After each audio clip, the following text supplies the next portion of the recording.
어느 글에 보니까 호박벌에 대한 그런 내용이 이렇게 소개가 되어 있습니다.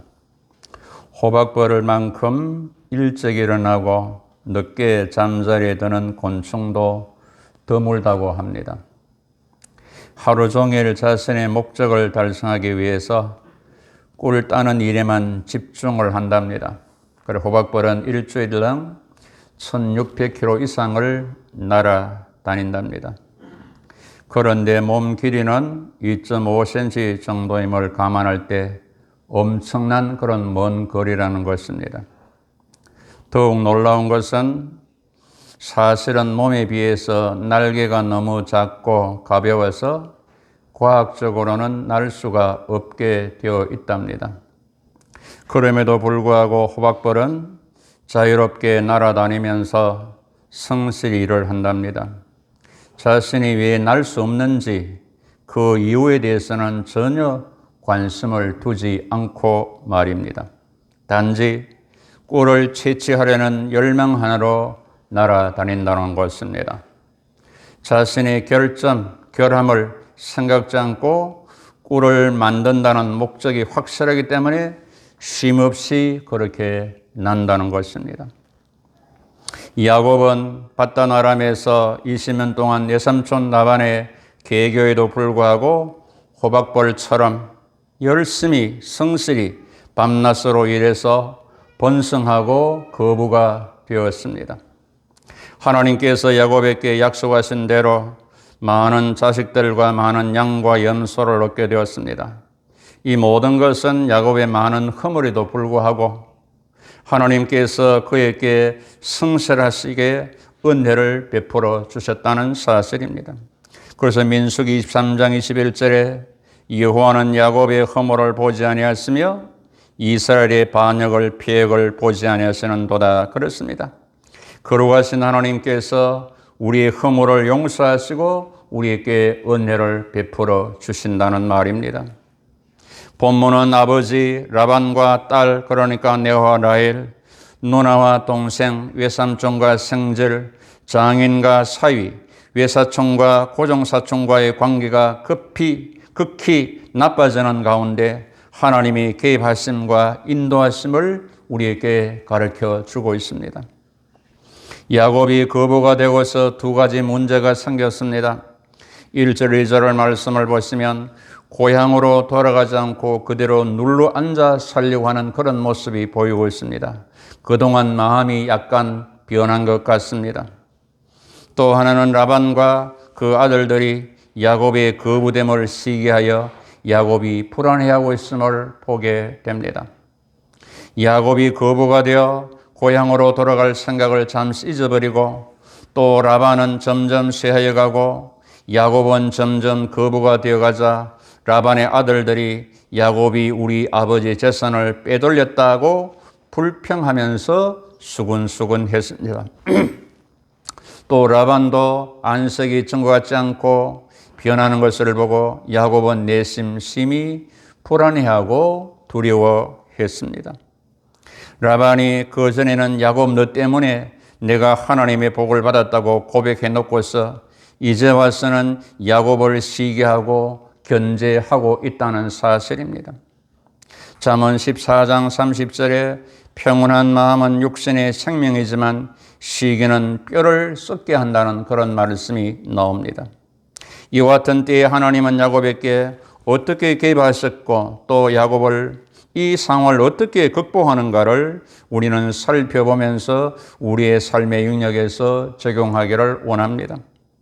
3절 말씀에 여호와께서 야곱에게 네 조상의 땅, 네 족속에게로 돌아가라. 내가 너와 함께 있으리라고 또 한 번 약속하고 있음을 보게 됩니다. 거부가 되었다고 여기 안주하면 안 된다. 고향으로 돌아가라, 올라가라, 마음 변치 말 것을 주문합니다. 불안해하지 말라. 내가 너와 함께 해주겠다. 지금까지도 함께 주지 않았느냐고 그렇게 말씀을 하고 있습니다. 여러분들 집 오리가 된 들오리들의 우화를 여러분들은 아실 것입니다. 하늘을 날던 들오리들이 땅에 옹기종기 모여있는 집 오리들을 보고서 그 들오리들 중에 한 마리가 우리 저기 내려가서 쉬어가자 하니까 모두 동의해서 땅에 내려앉았습니다. 집오리들이 환대하며 대접을 잘해줍니다. 맛있는 거 먹고 너무나 편안하고 좋았습니다. 살도 푹푹 잽니다. 몇 날이 지나 다시 하늘로 날아가려고 하니까 날개를 못하게 된 것입니다. 몸이 무거워서 날개가 둔하여 되었어 날개를 못하고 그만 집 오리가 되어서 그 집에 살게 되어졌다는 그런 내용입니다. 이제 하늘은 영영 날지 못하게 되었다는 말입니다. 여러분, 땅의 것이 풍부해지면 하늘의 신령한 복에 대해서 서서히 둔감하고 망각하게 됩니다. 예배를 안 드리면 서서히 이제 예배 드리는 것이 귀찮아질 것이라는 사실입니다.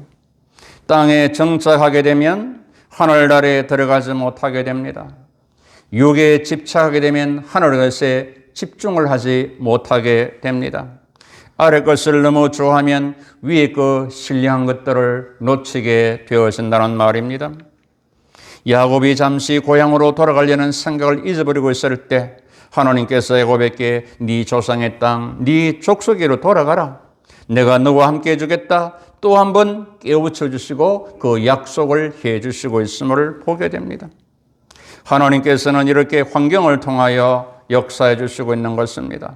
어쩌면 라반의 아들들이 야곱을 시기한 것, 라반의 안색이 변한 것이 오히려 야곱에게는 유익이 되고 약이 된 것입니다. 즉 전화위복이 되었다는 말입니다.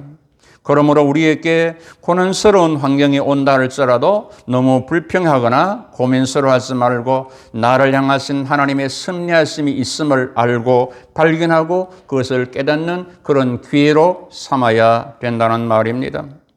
시인은 시편 119편 67절에 고난당하기 전에는 내가 그렇게 행하였더니 이제는 주의 말씀을 지킨다고 고백합니다. 71절로 넘어가면 고난당하신 내게 유익이다. 이로 말미암아 내가 주의 율례를 배우게 되었다고 말합니다.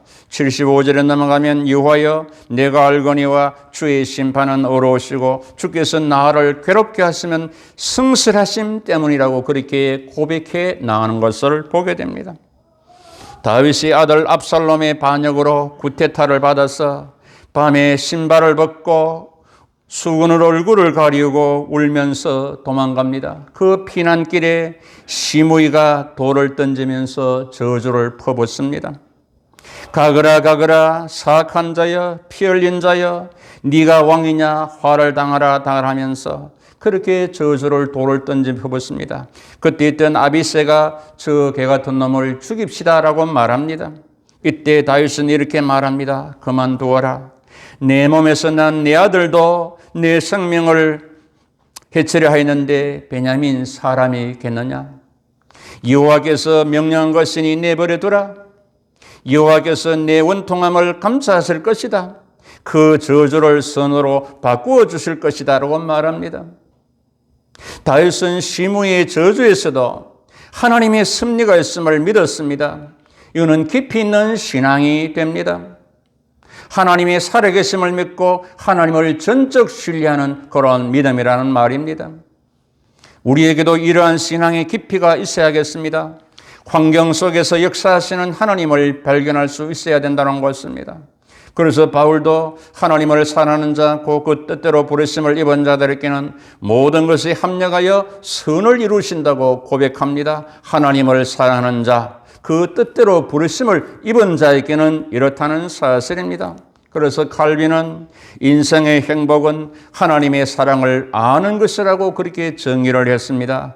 고난 속에서 하나님의 섭리적 사랑을 깨닫는 것이라는 말입니다. 야곱은 하나님의 말씀을 듣고서 부인 레아와 라헬을 불러서 말합니다. 그대들의 아버지의 안색이 친구 같지 않다. 동생들도 시기하고 있다. 내가 힘을 다하여 그대들의 아비집을 섬겼는데 나를 속여 품삯을 10번이나 변경했다. 그러나 하나님이 그를 막아서 나를 해치지 못하게 하셨고 하나님께서 나에게 얼룩지고 점 있는 양을 주셨다. 그리고 라반의 모든 행위를 하나님이 보고 계셨다라고 그렇게 말해 줍니다. 그러니까 지금까지 지내온 그 모든 것이 하나님 은혜였다. 지금까지 살아온 모든 여정을 하나님께서 인도하셨고 지금의 부여는 하나님이 주신 것이다. 그리고 라반의 모든 행위를 하나님께서 감찰하고 계신다. 하나님께서 지금 떠나라 하신다. 하나님이 정하신 때이다. 이렇게 할래. 참된 은혜의 사람은 나의 나됨 즉 나를 향하신 하나님의 사랑을 섭리를 알고 감사하고 또 끝까지 하나님을 믿고 신뢰하면서 살아가는 것입니다. 야곱은 철저히 하나님께서 자기를 보호 인도하시고 복주심을 알고 믿고 의탁하고 있는 것입니다. 하나님께서 라반이 나를 해치지 못하게 하셨고 싹을 10번이나 변경했지만 하나님께서 얼룩진 양 아론지 양을 내게 주셨음을 그렇게 고백을 했습니다. 여러분, 성경은 이렇게 말합니다. 하나님이 그 해를 악인과 선인에게 비추어 주시고 그 비를 의로운 자나 불의한 자에게 똑같이 내려주신다. 동시에 하나님은 어디서든지 악인과 선인을 감찰하고 계신다고 말씀하고 있는 것입니다. 악인과 선인에게 비도 주고 햇빛도 주지만 똑같이 은혜를 주지만 그래도 하나님께서는 그 악인과 선인을 보고 계신다는 사실입니다. 7절 말씀에 그대들의 아버지가 나를 속여 품삯을 10번이나 변경하였으나 하나님이 그를 막으사 나를 해치지 못하게 하셨다. 12절 하반절에 라반이 네게 행한 모든 것을 내가 하나님이 보았노라고 감찰했노라고 고백하고 있음을 보게 됩니다. 여기서 우리의 위로가 있습니다.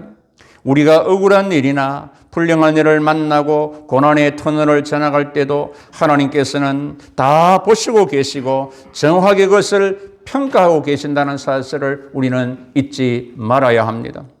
13절을 보시면 하나님은 자신의 뜻을 다시 확인시켜 주시면서 서원을 지켜라. 나는 베델의 하나님이다. 네가 거기서 기둥에 기름을 붓고 거기서 내게 서원했으니 지금 일어나 이곳을 떠나서 네 출생지로 돌아가라. 베델에서 약속을 다시 한번 상기시켜 줍니다. 베델에서 어떤 일이 있었습니까? 창세기 18장에서 하나님께서 야곱에게 약속하셨죠. 내가 너와 함께 있어서 어디로 가든지 너를 이끌어 이 땅으로 돌아오게 하겠다고 말씀했습니다. 야곱은 하나님께 그 말씀을 듣고 서원했습니다. 여호와께서 나의 하나님이 되시고 이 돌이 하나님의 전이 되고 11조를 드리겠습니다. 여호와에 대한 신앙을 고백했지 않습니까? 야곱의 이야기를 들은 레아와 라헬은 14절부터 16절을 보시면 정리하면 이렇습니다. 이제 아버지께 더 이상 희망이 없다. 유산도 없고 번깃도 없겠다. 출가 외인으로 여기고 우리를 팔아서 14년간의 돈을 다 가져갔다. 지천금을 우리 아버지가 다 가져갔다. 이제 하나님께서 당신에게 이르신 말을 다 준행하라. 떠나는 것에 라헬과 레아가 동의하고 있음을 보게 됩니다. 부부가 합의해서 떠나기로 한 것입니다. 믿음의 여정에 동참을 하겠다는 것입니다. 이때 야곱은 부인과 자녀들 양과 염소 떼를 이끌고 라반이 양털 깎으러 간 틈을 이용하여서 가만히 떠나게 됩니다. 당시 양털을 까는데 2, 3일 정도 걸렸다고 합니다. 그 시간을 이용하여서 떠난 것입니다. 그런데 라헬은 드라빔까지 훔쳐 나왔음을 19절에 말씀합니다. 드라빔은 가정 수호신 우상입니다. 여자 형상을 하고 만든 그런 불상처럼 생겼습니다. 은으로 만들었기 때문에 값도 굉장히 많이 나갑니다. 이 드라빔을 가지고 있는 사람은 상속권이 주어집니다. 그래서 드라빔을 가지려고 한 것입니다. 그래서 고대 근동 지방에서 드라빔을 귀중한 의미를 가지고 있다는 사실입니다. 그래서 함무라비 법전에서도 드라빔을 훔친 자는 사형에 처한다, 그런 법률이 나오는 것을 보게 됩니다. 라헬은 왜 드라빔을 훔쳐가지고 나왔을까? 라반이 자기를 떠난 후에 우리가 가는 방향을 드라빔에게 물어보지 못하게 하기 위해서, 두 번째, 드라빔을 이용하여 자기들의 여행길을 보호받기 위해서, 후에 가정유산을 청구할 수 있는 보증을 확보하기 위해서 그렇다는 사실입니다. 라헬이 자기 눈으로 하나님이 주시는 복을 분명히 보았음에도 불구하고 드라빔을 훔쳐서 가져온 것은 하나님과 우상을 겸하여 섬기고 있음을 보게 되었습니다. 여러분, 신앙에는 두 가지가 있습니다. 하나는 하나님만 섬기는 신앙, 두 번째 하나님도 섬기는 신앙입니다. 여러분, 그러니까 하나님도 섬기는 것은 우상도 섬기는 혼합주의가 되는 것입니다. 성경은 이렇게 말합니다. 사람이 두 주인을 섬기지 못한다. 하나님과 재물을 겸하여 섬기지 못한다고 우리에게 가르쳤습니다. 그럼 우리는 하나님도 섬기는 것이 아니라 하나님만 섬기는 여러분 되시기를 축복합니다. 여러분. 그래서 이 요소는 백성들에게 선택을 요구합니다. 하나님을 섬길래 우상을 섬길래 오늘 택해라. 하나님께 예배할래 우상에게 우상을 숭배할래 나와 내 집은 하나님만 섬기겠다. 백성들 우리가 결단코 여호와를 버리고 다른 신 섬기지 않고 하나님만 섬겼습니다. 하나님 목소리를 청종했습니다. 도를 세우고 정구로 삼고 약속했습니다. 신앙이 뭘까? 선택을 확실히 하고 동시에 버릴 것을 버리는 것이 신앙이라는 말입니다. 모세를 보십시오. 바로의 아들됨을 거절하고 하나님의 백성됨을 선택했습니다. 세상의 죄악의 낙을 버리고 하나님의 백성의 고난을 선택했습니다. 애굽의 보화를 거절하고 예수를 위한 능력을 선택했습니다. 이것이 하나님의 사람들이 가는 길이란 말입니다. 다니엘을 보십시오. 뜻을 정했습니다. 왕의 진미 포도주 거절했습니다. 자기를 더럽히지 않고 채소와 물을 선택했습니다. 사자굴에 들어갈 줄 알고 하루 3번 기도하고 감사했다는 사실입니다. 그럼 우리는 이 시대에도 우리는 선택할 것을 선택해야 되고 버릴 것을 분명히 버리는 그런 신앙관이 필요하다는 말입니다. 그래서 시인은 시편 75편 25절에서 하늘에서도 주 외에 누가 있으리요? 내게 있으리요. 땅에서도 주밖에 내가 삼을 것이 없다. 하늘에서도 땅에서도 하나님만 우리는 따르고 섬겨야 된다는 것입니다. 할렐루야 여러분. 가만 보니까 여러분들 목사님 하나님도 섬겨야 되고 세상도 섬겨야 되고 종기 좋은 대로 해야 되겠습니까? 그렇습니까? 예? 주님께서 말씀하셨습니다. 가기 쉬운 세상의 넓은 길로 사람 많은 길로 가는 것이 아니에요. 비좁고 가기 힘들고 생명길, 진리의 길, 그 좁은 길 가는 것이 예수 믿는 자의 길입니다. 믿고 아멘. 그렇습니까? 부창부수란 말이 있습니다. 남편의 말에 아내가 따른다는 그런 말이 있죠. 야곱과 라헬이 어찌 그리 닮았는지 야곱은 아버지 속이고 형의 장자권과 축복권을 훔치고 오늘 라헬은 아비 속이고 상속권을 상징한 드라빔 훔치고 한 20년 함께 살다 보면 부부가 서로 닮는다고 하죠. 닮는 것은 좋지만은 좋은 것을 닮아야지 이렇게 나쁜 것은 안 닮아도 됩니다. 할렐루야, 여러분. 이제 3일 후에 야곱과 라헬이 드라빔을 훔쳐서 도망간 사실을 라반이 알고서 7일길을 쫓아 따라왔습니다. 한마디 말도 없이 떠나고 드라빔까지 훔쳐간 떠났으니 라반이 괘씸하고 분노해서 따라왔겠지요. 라반이 야곱이나 라헬을 만나면 죽일 기세입니다. 그런데 이때 또 하나님이 개입하십니다. 24절. 밤에 하나님이 라반에게 현몽하여 이르시되 너는 삼가 야곱에게 선악간에 말하지 말라 하셨더라. 비난하고 책망하고 해하지 말라는 것입니다. 하나님께서는 약속하신 대로 야곱 편에서 끝까지 눈동자같이 감찰하시고 보호하시고 함께해 주시고 있음을 보게 됩니다. 만약 이러한 하나님의 직접적인 개입하심이 없었다면 야곱은 생명도 재산도 부인도 자식도 잃어버렸을지도 모릅니다. 하나님께서 추적해 오는 라반에게 야곱이 선하든 악하든 상관하지 말라. 그는 내가 인도하고 지키는 하나님의 사람이다. 라반의 입장에서 보면 야곱에게 얼마나 할 말이 많이 있었겠습니까? 그런데도 하나님께서는 선악간에 따지지 말라는 것입니다. 이러한 것을 보면서 우리들도 하나님의 은혜를 많이 입었다고 할 수가 있습니다. 그걸 여러분들이 아셔야 됩니다. 모든 것이 하나님의 은혜입니다. 지금까지 지내온 것이 하나님의 은혜고 지금 이 자리에 앉아있는 것이 하나님의 은혜입니다. 믿으신 분만 아멘. 그렇습니까? 위험에서, 곤란에서, 질병에서, 아픔에서 보인도 함께 하셨다는 사실입니다. 동시에 우리는 하나님께서 시간적으로 언제나 장소적으로 어디서나 나와 함께 하시고 인도 보여줄 것을 확실히 믿고 담대히 살아가기를 축복합니다. 여러분. 그래서 하나님께서 이사야 선지자를 통해 우리에게 이렇게 격려하고 계십니다. 야곱 집이여 이스라엘 집에 남은 모든 자들이여 내게 들을지어다. 배에서 태어남으로부터 내게 안겼고 태에서 남으로부터 내게 업힌 너희여 너희가 노년이 이르기까지 내가 그리하겠고 백발이 되기까지 내가 너희를 품을 것이라. 내가 지었은저 내가 업을 것이고 내가 품고 너희를 구하여 내리라. 아멘. 여러분, 하나님께서 나를 지었고 택하기 때문에 주님께서 업으시고 품고 고인다 백발이 될 때까지 세상 끝날까지 주님이 함께 하신다는 사실입니다. 그래서 너희는 두려워 말라. 내가 너와 함께 함이라. 놀라지 말라. 나는 네 하나님이 됨이라. 내가 너를 굳세게 하리라. 참으로 너를 도와주리라. 참으로 나의 의로운 오른손으로 너를 붙들어 주시겠다고 약속을 하고 있습니다.